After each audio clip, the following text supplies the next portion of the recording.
dhismaha wadada Soddonka oo horey u hakatay ayaa maanta dib loo bilaabay iyadoo ay ku dhowdahay isgooska Fagax waxaana kormeer ku tagay gudoomiyaha gobolka Banaadir ahna duqa magaalada Muqdisho mudane Cabdiraxmaan Cumar Cusmaan Ejnayiriso isagoo u kurgalayay sida ay u socoto dhismaha wadadaasi oo la filaya in horey loo sii wado ilaa isgooska Xawa Casir ee degmada Kaaraan. maamulaha shirkadda dhismaha Kulmiye Abduqaadir Abuukar Cumar Cadaan ayaa sharxay muddada ay dhismaha wadadani soo socotay. wadadan sida aad ka gudoomiye waxay kasoo bilaabatay warshada caanaha ee degmada Hodan bishii Juun ee sanadkii hore intaas mar walba waa socotay. alxamdulillah maanta waxaan soo gabagaboobay wajiga koobaad.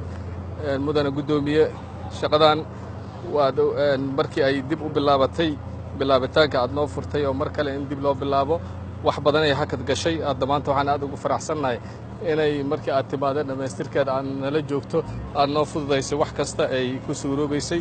aadaan kaaga mahadcelinaynaa insha Allah. waa mahadsantahay mudane gudoomiye soo dhaw. gudoomiyaha degmada Yakshiid ee gobolka Banaadir Axmed Xasan Geedo waxa uu dhismaha wadadani uga mahadceliyay maamulka gobolka Banaadir.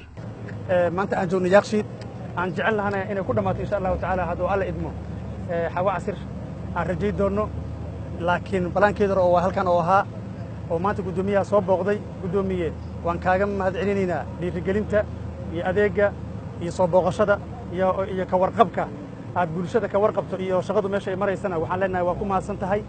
gudoomiyaha gobolka Banaadir ahna duqa magaalada Muqdisho mudane Cabdiraxmaan Cumar Cusmaan Ejnayiriso ayaa sheegay in dhismaha wadooyinka caasimadda ay tahay muhiimadaha ugu horeeya ee maamulka gobolka Banaadir. waxaan naga go'an kaabayaasha dhaqaalaha in la sahlo la fududeeyo wadooyinkana ay muhiimad gaar ah u leeyihiin. wadada Soddonka gaar ahaan wada laf dhabar u ah magaalada Muqdisho isku xirto degmooyinka intooda badan ahmiyad gaar ah ay noo leedahay.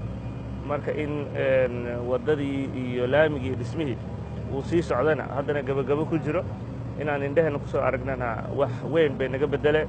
waxaan kaloo la hadalnay oo aan injineeradii dhisay oo aan qaarkood aniga maaragtay isnaqaanay jaamacaddana wada dhigannay oo runtii aan kala hadlay sidii loo xoojin lahaa tayada laamiga. ayagana ii ballanqaadeen in tayadu ay tahay tii ugu sarraysay uguna habbooneed.